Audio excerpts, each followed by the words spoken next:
이 사꾼 목사라는 표현을 했다가요, 선배 목사님으로부터 한 소리 들은 적이 있습니다. 이 목사라는 타이틀이 세간의 신뢰를 얻은 것이 사실이지만, 그렇다 하더라도 목사를 사꾼이라고 말하는 것은 삼가해야 한다, 그런 충고였죠.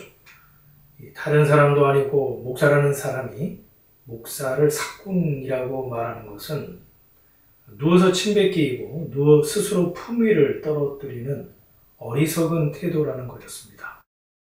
말을 많이 할 수밖에 없는 목사는 특히 말조심을 해야 하고, 언어 순화를 통해서 목사로서의 그 격을 지키라는 건데요. 맞습니다.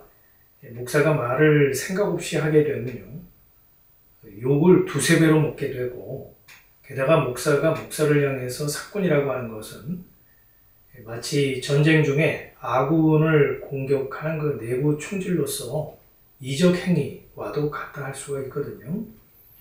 이 목사의 명예가 땅에 떨어진 요즘에 선배 목사님의 타이름은 적절한 지적이고 지당한 말씀입니다.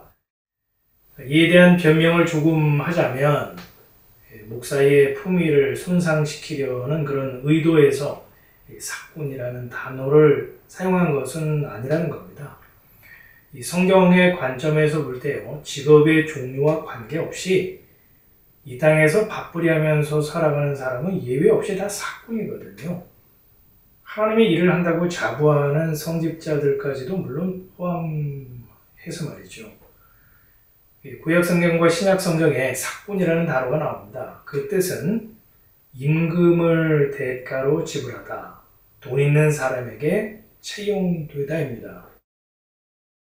그러니까 사꾼이라고 하는 것은 말 그대로요, 일한 데에 대한 품값을 받는 사람을 지칭하는 단어죠.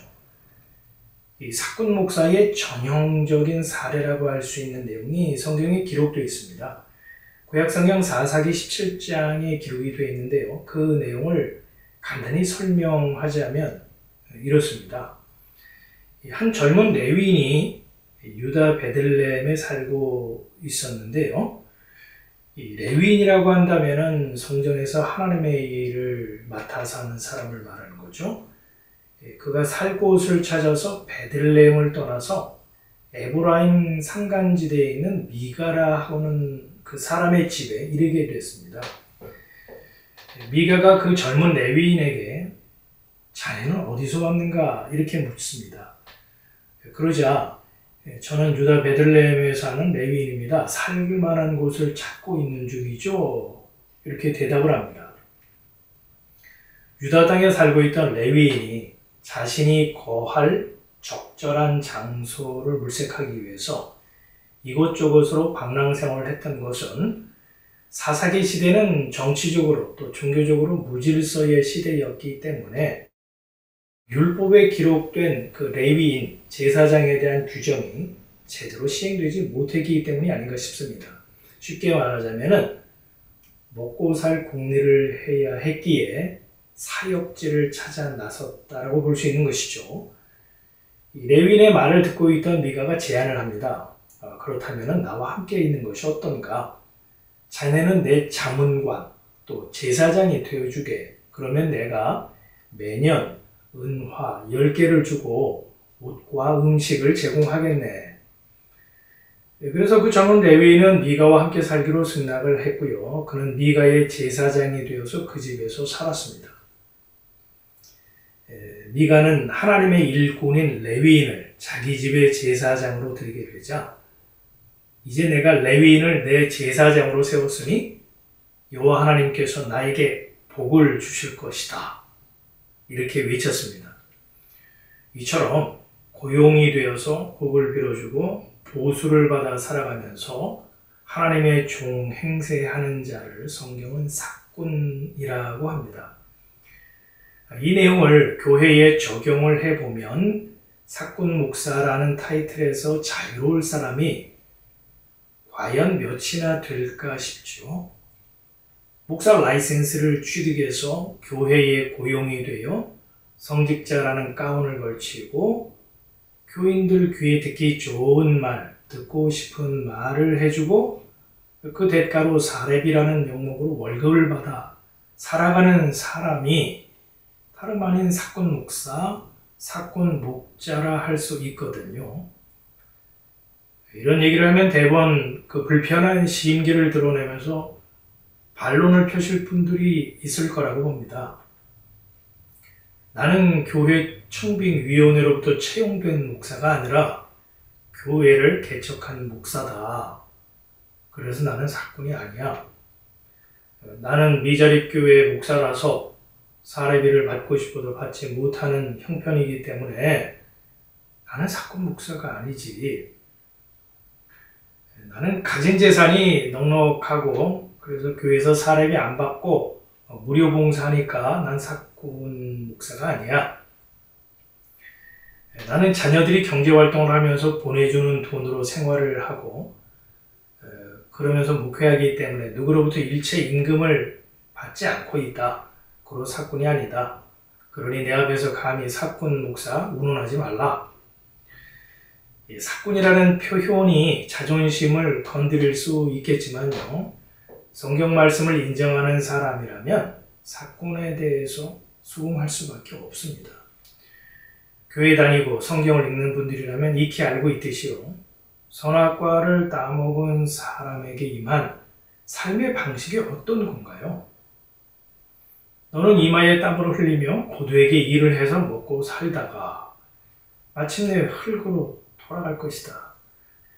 하나님이 하신 말씀처럼 선악과를 따먹은 사람은요, 자신의 수고와 노력을 제공하고 그에 따른 삭슬 받아 살아가는 품팔이, 품꾼 인생으로 전락하고 말았습니다. 이와 같은 삶의 방식은 육체적 노동으로 생활하는 사람에게만 해당하는 것이 아니죠. 해 아래 살아가는 자라면 예외 없이 적용이 되는 일괄적이고 누구에게나 동일한 삶의 방식입니다. 스님, 신부님, 목사님도요, 예외가 아니라는 거죠. 성직자라고 해서 하는 일 없이 놀고 먹는 건 아니잖아요. 육체적인 것이든 정신적인 것이든 자신의 수고와 노력에 따른 삭슬 받아 살아가는 거죠. 삭시라는 것이 뭐 단지 꼭 이 돈을 말하는 것은 아니니까요. 성경적인 사꾼의 개념에서 볼 때 직장이나 일터에서 일을 하고 그 보상으로 임금을 받아 살아가는 사람들은 물론이고요. 회장님, 스님, 신부님, 목사님 할 것 없이 모두 사꾼인 셈입니다. 사꾼 회장님, 사꾼 신부님, 사꾼 스님, 사꾼 목사님. 저도 예외는 아닙니다. 저 역시 사꾼 목사죠. 예외인 사람이 한 분 있었습니다. 바로 예수님이죠. 예수님은 우리와 똑같은 사람의 몸을 입고 이 세상에 나타나셨지만은 아담의 유전자를 물려받지 않은 유일한 분이셨죠.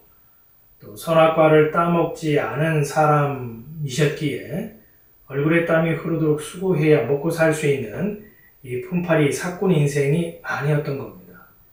예수님은 3년이나 넘도록 공적 사역을 하셨지만 제자들로부터 11조나 헌금, 회비 등을 거두어서 그 돈으로 사역을 운영하고 생계를 해결했던 것이 아닙니다.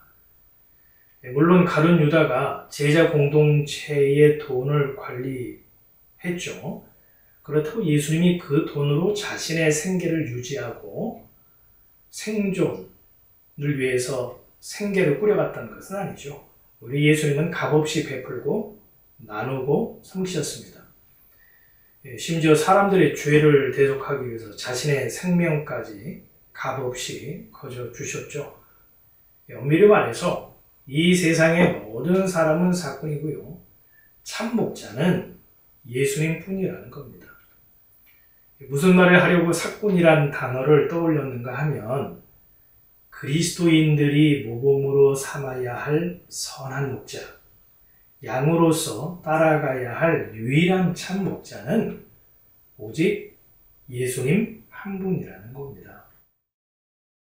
나는 선한 목자라. 선한 목자는 양들을 위하여 목숨을 버리거니와 사꾼은 목자도 아니요 양도 제 양이 아니라 이리가 오는 것을 보면 양을 버리고 달아나나니 이리가 양을 늑탈하고 또 해치느니라. 달아나는 것은 저가 삭군인 까닭에 양을 돌아보지 아니함이나 나는 선한 목자라. 내가 내 양을 알고 양도 나를 아는 것이 아버지께서 나를 아시고 내가 아버지를 아는 것 같으니 나는 양을 위하여 목숨을 버리노라.